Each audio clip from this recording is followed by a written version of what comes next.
23 de marzo. Estamos acá reunidos por la Federación Espírita de Chile y junto a nosotros está la presidente de la Federación Espírita de Chile, Odette Letelier, que va a presentar hoy día nuestra conferencista internacional. Los dejo invitados. Si hay alguna pregunta mediante la charla que se va a exponer la Ángela, que haga las preguntas por chat y después responderemos al final. Odette, digo.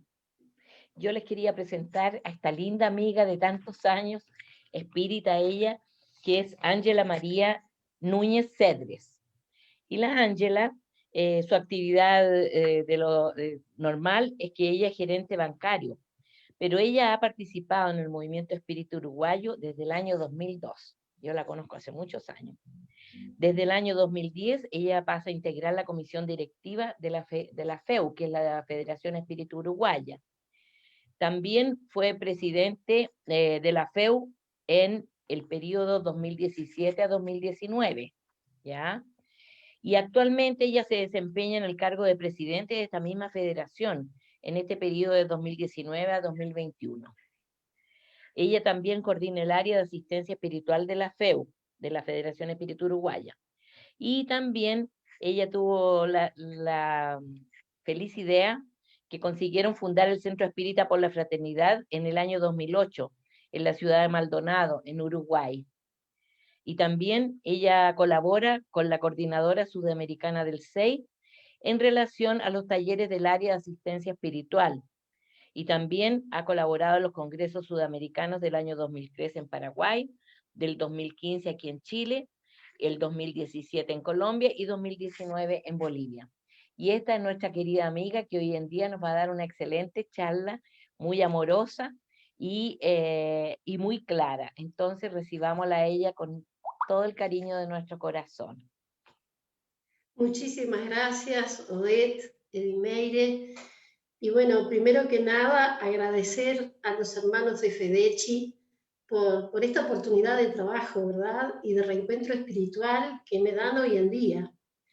Sabemos que cada actividad espírita, cada encuentro espírita que hacemos, se genera una cúpula espiritual, con nuestros espíritus benefactores y guías. Entonces, hoy creo que están todos aquí con nosotros, los espíritus benefactores nuestros de Chile, de Uruguay, y vamos a ser muy beneficiados por esta energía. Así que muchísimas gracias por este hermoso y cariñoso recibimiento. Linda. Gracias a ti, Ángela. Y voy a pedir a Odette si nos puede hacer la oración de inicio para ir preparando el ambiente. Y ahí nuestros amigos van llegando por las redes sociales. Estamos transmitiendo por Facebook Live y después la charla estará también en YouTube. Perfecto. Con mucho gusto. Les pediría en la tranquilidad de nuestro pensamiento y corazón, elevemos humildemente nuestro sentimiento de alegría por estar en esta plataforma para poder escuchar lo que Ángela nos traerá, que por la misericordia del Padre nosotros estamos pudiendo participar de estas enseñanzas, de estas aclaraciones que son tan importantes para todos nosotros. Y por eso le pedimos a los amigos espirituales que nos ayuden a cada uno de nosotros a estar súper concentrados para que no se nos salga, no se nos escape ninguna buena directriz que nos hablará la Ángela. Porque nosotros hoy día, ella nos va a hablar de un tema muy sensible para todos nosotros, ¿no es cierto? Hombres y mujeres encarnados y desencarnados. Y entonces, Señor, como decía, te damos las gracias para poder estar aquí todos escuchando, especialmente aquellos espíritus que son más contrarios a aceptar a Jesús, a aceptar la doctrina espírita, y por lo tanto nos hacen la vida más difícil a aquellos que intentamos divulgar esta hermosa y consoladora doctrina que tanto beneficio nos trae a nosotros, a nuestras familias, a nuestro planeta. Entonces, Amado Jesús, permite que los amigos espirituales que trabajan en tu nombre también puedan estar presentes junto a nuestros ángeles guardianes para que todos podamos entender, para que todos podamos guardar en nuestros corazones, en nuestros cerebros físicos y espirituales, todas las enseñanzas, todas las cosas importantes que nos traerá Ángela ahora hacia nosotros. Por eso, Señor, te agradecemos infinitamente tu presencia amiga en estos momentos, tal como siempre. Que así sea, Señor. Así sea, Señor.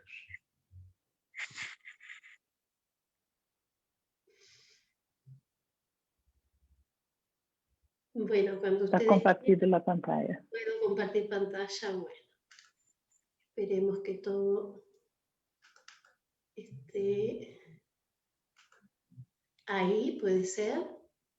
Súper. Sí.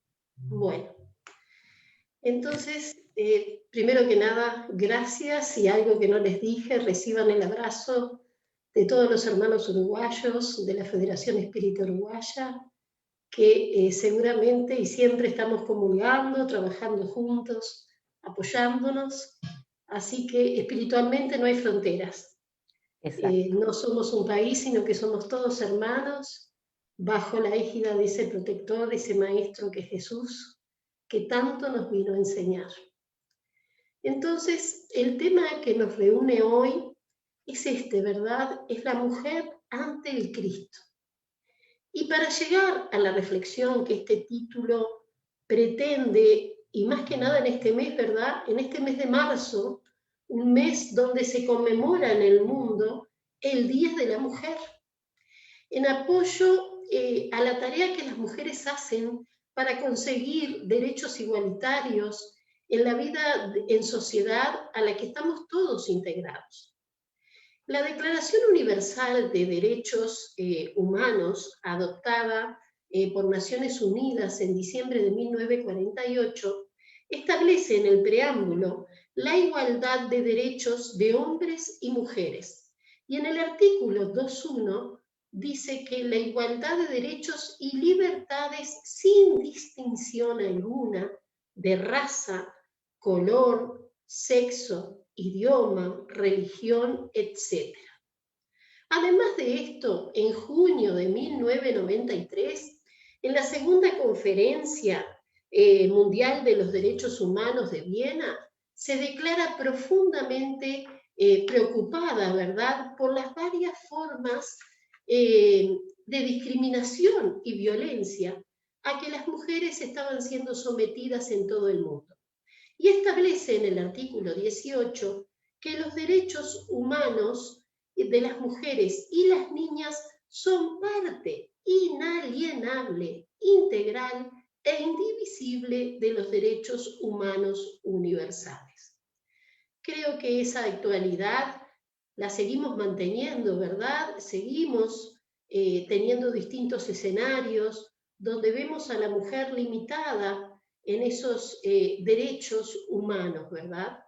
Y por supuesto, antes de esto, antes de 1948, antes de 1993, la historia nos cuenta de ese trabajo realizado por la mujer en busca de ese reconocimiento, de igualdad. Por ejemplo, en el siglo IV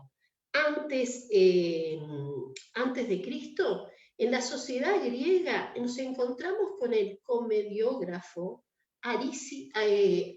Arcitófanes en su obra Lisistrata. Y ustedes saben que en esa obra ellos se significan, hacen una escena de una huelga de mujeres en forma de protesta, mostrando ya en esa época ese instrumento de la huelga, ¿verdad?, como un instrumento de negociación que la mujer ya estaba utilizando y esgrimiendo.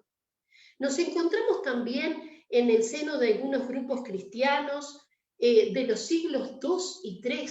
Las mujeres compartían en aquella época con los hombres el don de la profecía, la predicación, la enseñanza y la impartición de sacramentos, incluida la Eucaristía, y eran reconocidas como líderes carismáticos. Hoy creo que no estamos pudiendo ver a la mujer en la iglesia, ¿verdad? Más en esos lugares de poder, de liderazgo, no lo estamos pudiendo ver aún. Por ejemplo, en Asia Menor, entre los años 150 y 160, surgió el montanismo. El montanismo toma su nombre de su fundador, el señor Montano. Y saben que se denominaba la nueva profecía y trataban de legitimar su origen apostólico mediante una ley de sucesión profética que partía de una profetisa llamada Amia.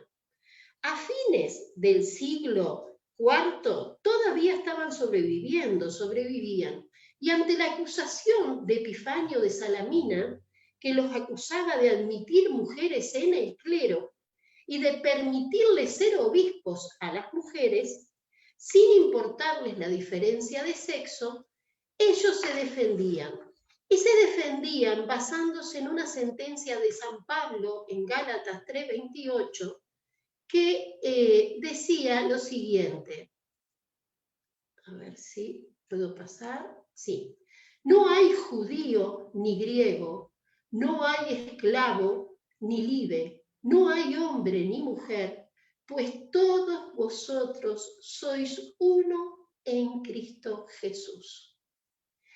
Esa frase ellos utilizaban para poder seguir y sobrevivir, permitiéndole a las mujeres estar presentes en esos lugares, ¿verdad? Para la iglesia, pero la iglesia reaccionó muy pronto ante esta situación. ¿Y qué pasó? Trató de reconducir a las mujeres a un lugar secundario en las comunidades, a la vez que se iba afirmando la autoridad monárquica del obispo. Y se trataba de establecer un orden jerárquico. Durante mucho tiempo, durante siglos, las religiones administradas por los hombres han tenido el poder ¿de qué? De definir el rol del hombre y de la mujer, de definir ese rol en la familia, en la sociedad, administrando el conocimiento, tratando de influir en la cultura, en las creencias, en la escala de valores. Los primeros intentos de someter a las mujeres a control se encuentran en un estadio muy temprano del cristianismo, en las cartas de San Pablo, que son anterior en 2 o 3 décadas a la redacción de los evangelios. Y por ejemplo, mientras los 4 evangelios canónicos coinciden en que fueron las mujeres las primeras en ver a Jesús resucitado, observen lo que pasaba en esa época. Porque los 4 evangelios canónicos coincidan en eso, en que fueron las mujeres las primeras en ver a Jesús resucitado. Y el Evangelio de Juan afirma que Jesús confió a María Magdalena la misión de informar a los otros discípulos, la versión de la resurrección. Pero en Corintios 1 habla de la aparición de Cristo en este orden. Dice que aparece a más de 500 hermanos de una vez, a Santiago y a los demás apóstoles, y a San Pablo, el último de los apóstoles. San Pablo omite mencionar a María Magdalena.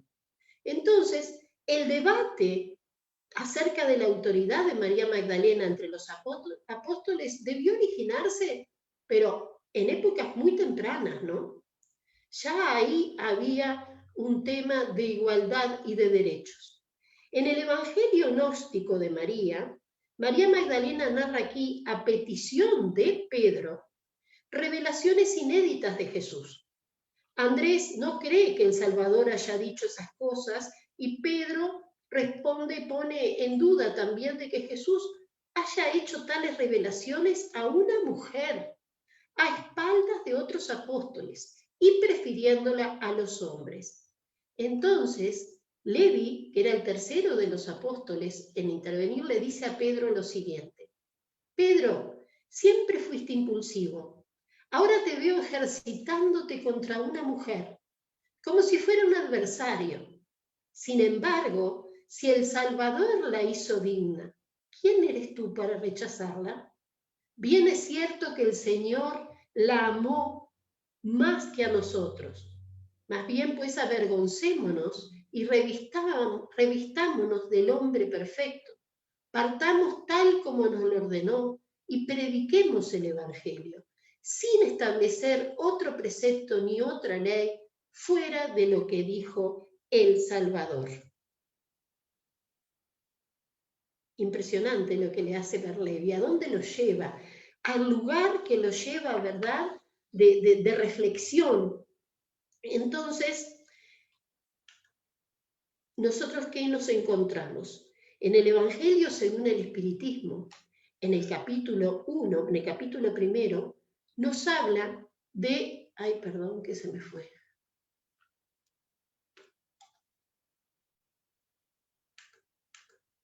Ahí. Nos habla de las 3 revelaciones, ¿verdad? Nos habla de esas 3 revelaciones que nosotros sabemos que fue Moisés que trajo la ley mosaica, esa ley mosaica que se divide en 2 partes, una que es la ley de Dios promulgada en el monte Sinaí, y la otra es la ley civil o disciplinaria que la establece Moisés, ¿verdad? Después tenemos a Cristo, viene Cristo, y Jesús ahí, en esa su venida, en ese estadio en la tierra, ¿qué nos dice Él? Él nos dice que Él no vino a destruir la ley de Dios, sino que vino a darle cumplimiento y a desarrollarla. Y después tenemos el espiritismo, la doctrina espírita, el consolador prometido. Y Jesús nos dijo que si me amáis, guardad mis mandamientos. Yo rogaré al Padre y os dará otro consolador. El consolador, el Espíritu Santo, que os enseñará todas las cosas y os recordará todo aquello que yo os hubiese dicho. Entonces, ahí es donde la doctrina espírita, el espiritismo, nos viene a traer ese conocimiento y a aclararnos el posicionamiento de antes, el de ahora, y vamos viendo que entre Moisés, Cristo y la doctrina espírita, vamos viendo la evolución nuestra, la evolución del hombre. Lo que era válido en una época va cambiando, va transmutando, acorde a nuestro crecimiento moral, a nuestro intelecto, a nuestra manera de ver las cosas, a la manera de relacionarnos, de compartir, de reflexionar juntos, que es a donde nos lleva la evolución espiritual. Entonces, teniendo en cuenta estas diferentes épocas respecto de la mujer, en el año 1856, Allan Kardec publica el Libro de los Espíritus en 1857, pero antes, previo a eso, hubo todo un trabajo donde él recopilaba los mensajes y hacía toda la codificación. Entonces podemos decir que en el año 1856, hace más de medio siglo, los espíritus ya nos hablaban de la igualdad de derechos del hombre y la mujer en el Libro de los Espíritus. Y recordemos que en esos tiempos de Allan Kardec existía aún total discriminación sobre el sexo femenino. Tuvieron que pasar muchas décadas para que esa situación fuera evolucionando. Y aún hoy seguimos con muchas cosas todavía para alcanzar. Y nosotros todos, como estudiosos de la doctrina espírita, y en ese camino, ¿qué hacemos nosotros? Nosotros trabajamos todos los días por convertirnos en ese hombre y mujer de bien. Aprendemos que por más que habitemos el mismo planeta, existen distintos niveles de evolución entre nosotros, lo que origina esa diversidad de comportamientos y en este caso que hoy hablamos, hacia la mujer. La diversidad que hay en cuanto a la visión de los derechos e igualdad de la mujer. Entonces, nos encontramos en el Libro de los Espíritus con la pregunta 818. Y Allan Kardec le pregunta a los espíritus, ¿de dónde se origina la inferioridad moral de la mujer en ciertos países? Y los espíritus responden, del imperio injusto y cruel que el hombre tomó sobre ella. Es el resultado de las instituciones sociales y del abuso de fuerza respecto a la debilidad. Entre hombres poco avanzados moralmente, la fuerza es el derecho. Esta respuesta da para analizar y reflexionar muchísimo, en lo que cada uno pueda interpretar, entender, aceptar de lo que acá nos están diciendo. Entre hombres poco avanzados moralmente. Recordemos que somos espíritus reencarnados en el planeta Tierra, que el nivel de evolución del planeta y de nosotros como espíritus ya nos indica que nos tenemos un camino muy largo por delante y que tenemos que ser muy disciplinados para aprovechar este tiempo precioso que tenemos en la Tierra. Y también en el libro de los espíritus nos encontramos con la pregunta 8.17. Y ahí Kardec le pregunta, ¿el hombre y la mujer son iguales ante Dios y tienen los mismos derechos? ¿Y qué le dicen los espíritus? Le contestan con otra pregunta. ¿Nos ha dado Dios a ambos la inteligencia del bien y del mal y la facultad de progresar? Nos dio a ambos lo mismo por igual. Entonces, ¿por qué no podemos tener los mismos derechos? Entonces, los voy a invitar a leer un trecho, un mensaje del libro de los espíritus. Ese mensaje es el número 52 y lleva de título La mujer ante el Cristo. ¿Qué es? ¿De dónde sacamos cómo mencionar la charla que íbamos a tener hoy, verdad? La mujer ante el Cristo. Y este mensaje dice lo siguiente. Cada vez que nos dispongamos a considerar a la mujer en plano inferior, recordémosla en el tiempo de Jesús. Hace 20 siglos, con excepción de las patricias del imperio, casi todas las compañeras del pueblo, en la mayoría de las circunstancias, sufrían extrema abyección, convertidas en alimañas de carga, cuando no fuesen vendidas en subasta pública. Sin embargo, dice, tocadas por el verbo renovador del Divino Maestro, nadie respondió con tanta lealtad y vehemencia a los llamamientos celestiales.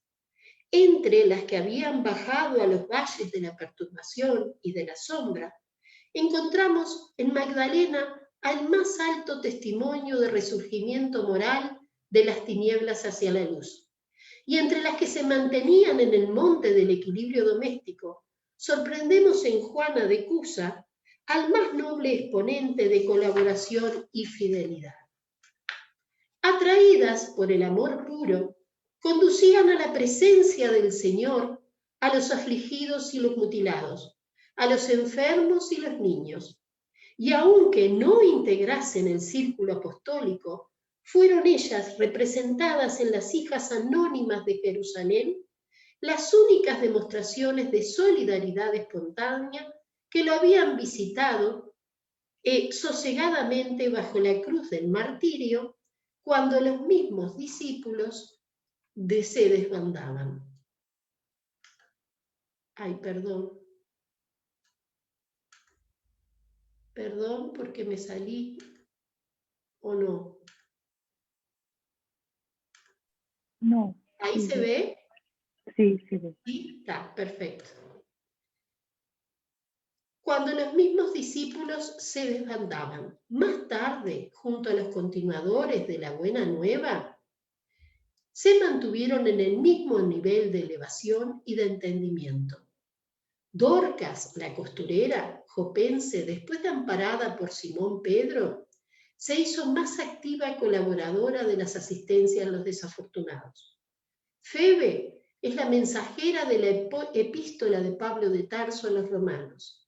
Lidia, en Filipos, es la primera mujer con suficiente coraje para transformar su casa en santuario del Evangelio naciente. Loide y Eunice, parientas de Timoteo, eran modelos morales de la fe viva. Sin embargo, aunque de hecho semejantes heroínas no hubiesen existido, no podemos olvidar de que un día, buscando a alguien en el mundo para ejercer la necesaria tutela sobre la vida preciosa del embajador divino, supremo poder del universo no vaciló en recurrir a la abnegada mujer escondida en un hogar apagado y simple. Humilde, ocultaba la experiencia de los sabios, frágil como el lirio, traía consigo la resistencia del diamante, pobre entre los pobres, cargaba en su virtud los tesoros incorruptibles del corazón, y desvalida entre los hombres, era grande y prestigiosa ante Dios. He aquí el motivo por el cual siempre que el raciocinio nos induzca a ponderar en cuanto a la gloria de Cristo, recordando en la tierra la grandeza de nuestras propias madres, nosotros nos inclinaremos reconocidos y referentes ante la luz incorruptible de la estrella de Nazaret. Hermoso mensaje de la mujer frente al Cristo en este libro, ¿verdad? Este libro yo les dije que se llama Religión de los Espíritus y ese mensaje es número 52. El libro de la Religión de los Espíritus es hecho por Francisco Cándido Xavier, ese médium por excelencia que tantos libros nos ha dejado, que tanto nos ha relatado y contado desde la vida en el mundo espiritual, y Emmanuel, el espíritu por el cual él psicografó este libro, es quien hace estas reflexiones. Pero este libro, así Emmanuel siempre nos está trayendo análisis, reflexiones sobre los temas, pero este libro tiene una particularidad. Este libro nace de un trabajo que hacían los médiums junto con Chico Xavier en la comunidad espírita cristiana en la ciudad de Uberaba en el año 1959. Ellos, antes de su reunión mediúnica, los médiums de la casa, hacían un estudio del libro de los espíritus y analizaban y trabajaban sobre cada pregunta y cada respuesta. Y después Emmanuel les traía y les colaboraba con una reflexión sobre el tema. Este mensaje, el número 52, es una reflexión sobre la pregunta 817 del libro de los Espíritus. Entonces, acá él nos trae esas reflexiones y las recopila en ese libro. Entonces, Kardec hace esta pregunta en el siglo XIX, ¿verdad? Esa pregunta que hablaba sobre si teníamos los mismos derechos. Y la relación con las mujeres, la relación entre hombres y mujeres de esa época, era muy distinta a nuestra época de ahora. La relación era más bien, las mujeres eran discriminadas, ¿verdad? Y si nos vamos más hacia atrás, porque Manuel en este mensaje nos invita a ir a la época de Jesús y nos lleva ahí a ver la realidad de la mujer ante el Cristo. Entonces, la mujer, él nos dice que en ese tiempo era considerada un ser despreciable. Vieron que habla que la usaban hasta como animal de carga. Ustedes saben que en esa época la mujer, en el momento como la mujer menstruaba, el solo hecho de menstruar hacía que la mujer fuera considerada impura. Y si un hombre tocaba a una mujer en el momento que estaba menstruando, él automáticamente también se tornaba impuro. Entonces, la relación de Jesús con la mujer en su época fue una relación que enseñó muchísimo, que hoy podemos darnos cuenta y analizamos todos los días todas las enseñanzas y los ejemplos que nos dio Jesús y cómo poco a poco, a medida que vamos evolucionando, vamos viendo la grandeza de ese ser, vamos viendo la magnificencia de Jesús.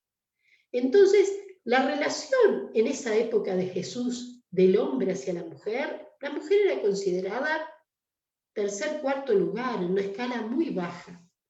Y Jesús nos dijo que Él no vino a destruir la ley. Él nos dijo, como Él dice, para cumplirla con amor. Y Jesús es el primer hombre que muestra una mirada sobre la mujer que trae respeto e igualdad. Y tenemos que reflexionar sobre eso, porque en esa época que se repudiaba tanto a la mujer, que se consideraba tan poco, tenemos que ver que en todos los evangelios, en las cartas, hay muchas figuras femeninas, que recién ahora las estamos viendo con más atención y que han pasado durante mucho tiempo muy desapercibidas y que su aporte fue muy grande y que la enseñanza del comportamiento de esas mujeres hoy nos tiene que ayudar para entender por qué hoy los espíritus que tuvimos que encarnar como mujeres entendamos que nuestro camino, nuestras dificultades, lo que hoy sentimos como sufrimiento son la puerta a un camino de evolución que aún nos cuesta imaginar. Entonces nos encontramos con esta mujer, la primera mujer samaritana. ¿Y qué hizo Jesús? Jesús habla con esta mujer, le muestra respeto. Cuando un judío en aquella época tenía prohibido hablar con una samaritana, y Jesús lo hace. Entonces, ahí esta mujer le dice a Jesús que ella, yo sé, le dice que vendrá el Mesías llamado Cristo, y cuando Él venga se anunciará. Y Jesús le dice a esta samaritana, soy yo el que te habla. O sea, que hoy nos damos cuenta que Jesús se revela como Mesías, primero a una mujer y a una samaritana. En las secuencias del Evangelio vamos a ver todas esas cosas que yo le decía de discriminación de la mujer. Incluso cuando se acuerdan de aquel pasaje de una mujer que hacía 12 años que estaba enferma con un flujo sanguíneo, que estaba mal, y ella dice, yo tengo que tocar la ropa de él porque me voy a curar. Y toca su manto y se cura, y él siente que alguien lo tocó porque él siente esa energía que de él se desprende hacia ella. Entonces también vamos a ver otra relación muy importante con Jesús, con una mujer, y es cuando él se relaciona con la mujer adúltera. Yo no sé si es la única vez, pero no tenemos muchas imágenes o testimonios de Jesús escribiendo. Y en esta situación Jesús escribe en la arena. Entonces, él escribe en la arena los adjetivos que califican a esos seres que traían a aquella mujer para juzgarla, que la traían a un juicio por ser adúltera. Y hoy nos preguntamos y entendemos los calificativos y entendemos lo que él decía en esa igualdad de derechos que él ya quería enseñar en ese momento, que sí, ahí estaba la mujer que había sido adúltera según ese grupo, y la persona que había compartido esa acción con la mujer, el adúltero, ¿dónde estaba? La única que era punible de un juicio, de una acción, era la mujer. Entonces, siguiendo el Evangelio, vamos a ver esa relación, vamos a ver la historia de María Magdalena, la gran discípula que hizo grandes transformaciones en su vida, siguiendo y sirviendo a Jesús, siguiendo y sirviendo al Maestro. También tenemos a Marta y María, las hermanas de Lázaro, tenemos a Juana de Cusa, vamos a ver a María, la madre de Jesús. Y Emmanuel, en ese mensaje que nos habla, él nos trae otros personajes femeninos, refiriéndose a ellos como los continuadores de la buena nueva. Y nos habla de Dorcas, la costurera, de Febe, la mensajera, de la epístola de San Pablo a los romanos, de Lidia. Lidia fue la primera mujer que convirtió su hogar en un lugar sagrado, en una iglesia, en Filipos. Loide y Eunice, las parientes de Timoteo. El Evangelio está repleto de figuras de mujeres. Entonces, Emmanuel titula este mensaje la mujer ante el Cristo? ¿Y por qué no le pone la mujer ante Jesús? Nosotros sabemos, y en los libros, en las obras de André Luis, Entre dos mundos, El mundo mayor, en la revista Espírita, también por Kardec, se nos habla de los distintos niveles de espíritus. Y sabemos que el nivel más alto es el de espíritu puro. Y se nos informa que hay consejos de espíritus puros.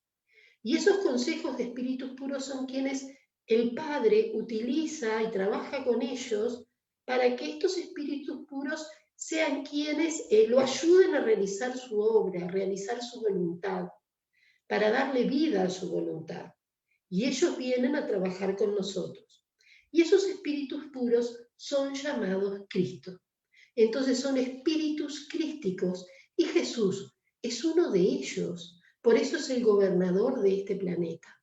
Entonces imagínense qué ser era Jesús, si ya era un ser crístico, que comulgaba y comulga con los pensamientos y los intereses de nuestro Padre, que sabía la voluntad de Dios para con cada uno de nosotros. Y Él viene y tiene esos gestos hacia la mujer en la instancia que estuvo en este planeta. Cómo nos enseñó y cómo nos mandó mensajes de distintas índoles con sus actitudes, con sus comportamientos hacia el otro. Y en esta relación vamos a ver que estas mujeres, en esos momentos de su vida, en esos momentos tan difíciles que estaban viviendo, perciben sin conocimiento alguno, pero ellas tienen la capacidad de percibir que Él es un ser divino, que Él tiene una grandeza mayor a la que nuestra humanidad puede concebir. Y con esta relación vemos cómo se logra esa transformación en María Magdalena, cómo va a vivir con los leprosos, cómo ella trabaja sus faltas morales, cuidando y dándose al otro. Cómo Juana de Cusa, cuando le dice al soldado, cuando le preguntan si el maestro le enseñó a morir, y ella contesta, no, el maestro a mí me enseñó a amar. Entonces, pensemos también, imaginemos qué pudo sentir María. María la madre, una madre que ve a su hijo, que ve a Jesús ser asesinado de aquella forma, cuando él solo, ¿qué había hecho? Había hecho el bien. Ese hijo que había curado enfermos, ese hijo que había abrazado a sufridores, que había tratado por igual a mujeres, a niños, a ancianos, que no lograba ella entender por qué su hijo estaba siendo asesinado, por qué su hijo lo mataban de esa forma. ¿Y qué tiene que hacer esa mujer para poder atravesar esa situación? Esa mujer se entrega a la voluntad del Padre. Ella entiende que hay algo más allá a la cual ella se tiene que entregar. Y esas son las mujeres que ante el Cristo, ante ese arquitecto divino de Dios que fue enviado a la tierra, se entrega a la voluntad de un ser perfecto. Y en esa época, estas mujeres, recordemos que no tenían ningún conocimiento, no estaba la doctrina espírita, no estaba la explicación que los espíritus nos han dado, recién estaban las postrimerías. Entonces, ellas no sabían sobre la reencarnación, no sabrían sobre la pluralidad de las existencias, pero sí tenían esa intuición. Ellas sabían que algo sobrevivía a esas dificultades materiales que ellas estaban pasando. Esas mujeres tuvieron momentos en sus vidas muy difíciles, con muchos desafíos, dificultades, y ellas fueron fieles y Jesús lo celebra. Que en esos momentos en que las cosas que suceden, como hoy en día a todas las mujeres, que nos suceden estas cosas que nos afectan y que nos parece que no podemos salir de ellas. Esos son los momentos propicios en donde tenemos que buscar la fuerza, trabajar esa fe razonada que nos habla la doctrina espírita, profundizar en eso para tener esas herramientas y en esos momentos nosotros también darnos a esa voluntad del Padre, para que nosotros también demos nuestro testimonio de confianza en saber que lo que nos está pasando, por lo que estamos atravesando, es para nuestro bien, aunque a veces no lo podamos entender. La postura de ellas ante el Cristo entonces fue de profunda lealtad, entendiendo que fue de que la muerte de su cuerpo físico no era el fin. Eso ella ya lo sabía. Entonces nos encontramos en el libro de los espíritus con la pregunta 821. Y en el libro de los espíritus, Allan Kardec pregunta, ¿las funciones a que está destinada la mujer por la naturaleza tienen tanta importancia como las reservadas al hombre? Y los espíritus contestan, sí, y mayores. Ella es quien le da las primeras nociones de la vida. Reflexionen sobre esta respuesta, sí y mayores. Las mujeres somos las que traemos los hijos al mundo, teniendo un rol importantísimo en su crecimiento, en su educación, y no hay que hablar de ese amor incondicional que las madres sabemos que podemos sentir por un hijo. Seguramente ese nivel de amor sublime que nosotras logramos sentir, que está dispuesto, un amor que está dispuesto a la renuncia, a la aceptación, a la perseverancia, a la dulzura, a la contención, ¿nos acerca a qué? Nos acerca un poco más a ese amor divino que nos vino a enseñar Jesús y que aún muy pocas veces podemos entender. Pero en esa vibración de amor incondicional que nosotros podemos sentir por un hijo, creo que es un momento en el cual podemos captar esa esencia de amor, del amor que nos vino a enseñar Jesús. Y ese nivel de amor, ¿de qué nos dota a nosotras las mujeres? Y creo que todas tenemos pruebas de eso y podemos dar testimonio de eso. Ese nivel de amor que nosotras logramos sentir nos hace tener una sensibilidad tal que nos da una intuición que nos permite percibir necesidades del prójimo, principalmente de nuestro entorno, de nuestros afectos, de nuestra familia. Siempre tenemos ese sexto sentido, siempre tenemos esa intuición. ¿Y eso a qué nos faculta? Nos faculta poderosamente para hacer el bien a los demás. Y tenemos que aprender a capitalizar eso. Fuera de la caridad no hay salvación. Entonces, nosotras estamos siendo muy agraciadas, teniendo herramientas a nuestra disposición, porque dice que tienen tanta importancia como las reservadas al hombre, las funciones, sí y mayores, dicen los espíritus. Ay, perdón. Sí y mayores.